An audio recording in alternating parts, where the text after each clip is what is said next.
Hi, I'm Sid. I'm a climber and yoga teacher based in Sheffield, and this is just a little follow along that you can do pre or post session, or maybe on your lunch break if you want to get moving a little bit. Okay, so we're going to start off on all fours in a tabletop position. So spread your fingers wide, press your knuckles down into the mat, wrists under the shoulders, knees under the hips.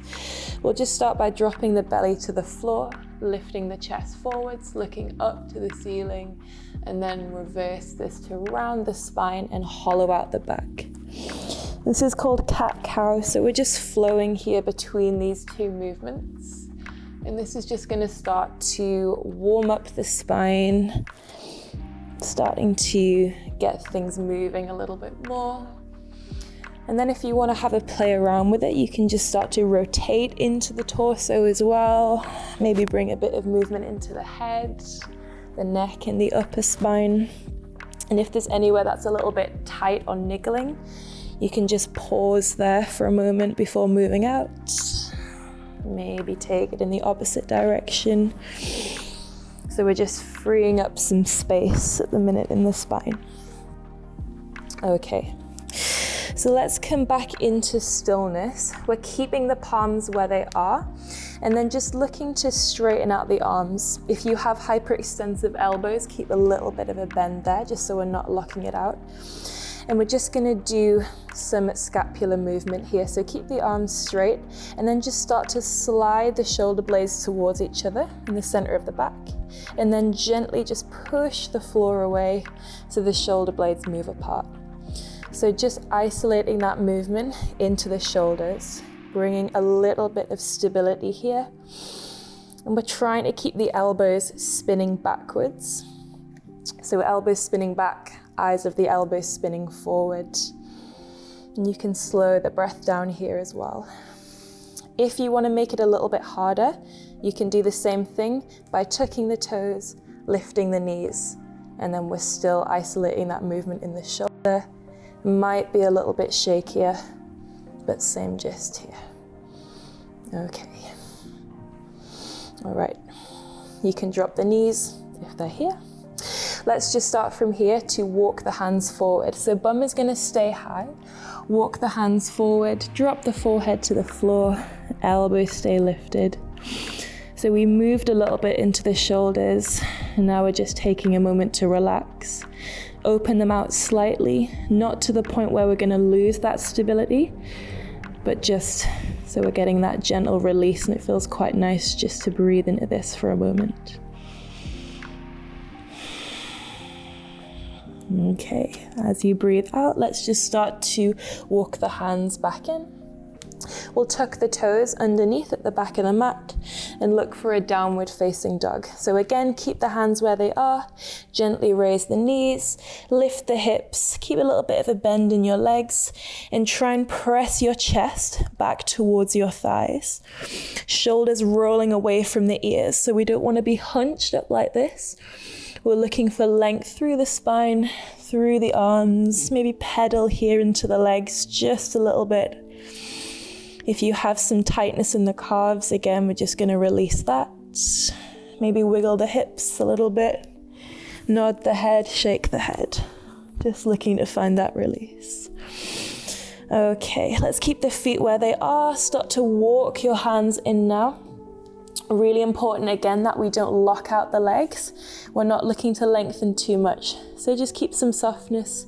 Take hold of your elbows, let your head hang nice and heavy here, and just take a little sway from side to side. Transfer the weight between the feet. Again, you can roll the shoulders a little bit here. Okay, as you release the elbows, let's place the left hand to the center of the mat, just in front of the feet. Bend the left leg, right leg straightens, little twist as you extend your right hand towards the ceiling, nice open palm. And then we'll swap sides. Right palm plants, right knee bends, big stretch up with that left arm, open up the fingers, and then gently come back down. Soften the knees again, chin to chest. We're just gonna roll ourselves all the way up into standing. Palms together as you breathe in, draw the belly button to the spine, And then we're just gonna dive forwards again, just keep it soft. Lovely.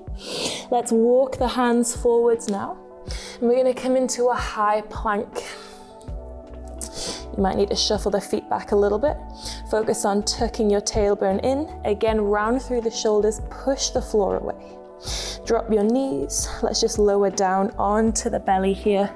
Untuck the toes. Baby cobra, gentle back bend.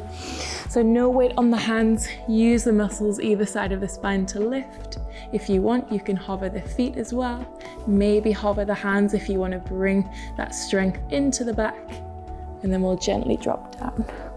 Keep the legs active. This time push away from the palms a little bit. Open your chest, lift your chin away, high cobra. And then we'll just drop it back down. Tuck the toes, press your bum back towards the heels. You can do this with the toes untucked as well, but this is quite a nice stretch for the soles of the feet. If we're cramming our feet into climbing shoes, which we probably will be doing after this, if this is pre-session, then nice to find that length first. Okay, rock forwards a little bit, lift your hips up, we'll come back into that downward dog.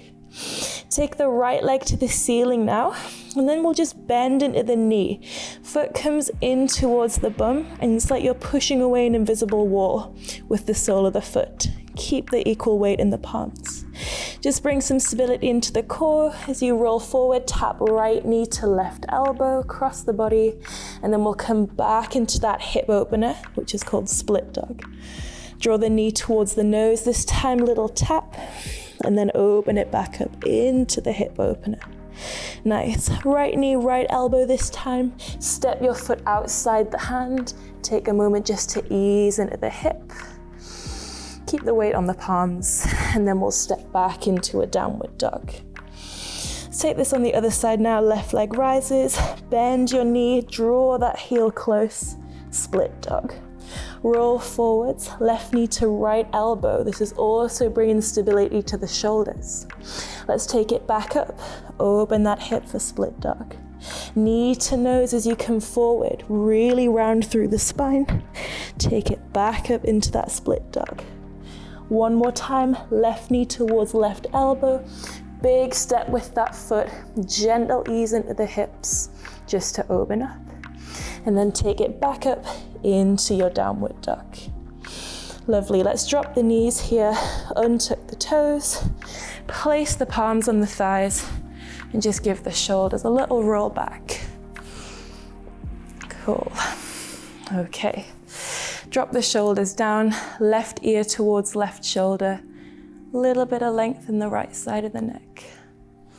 You can also do this with the fingertips on the floor if you want a little bit more stretch. Let's drop the chin and gently take it over to the other side. Maybe breathing a little bit heavier now. Drop the chin to the chest, and then we'll bring the head back up to neutral. Cool. So hopefully a little bit warmer in the hips. Stabilize the core, stabilize the shoulders. You're ready for your session, or if you're cooling down, we've got that stabilization there.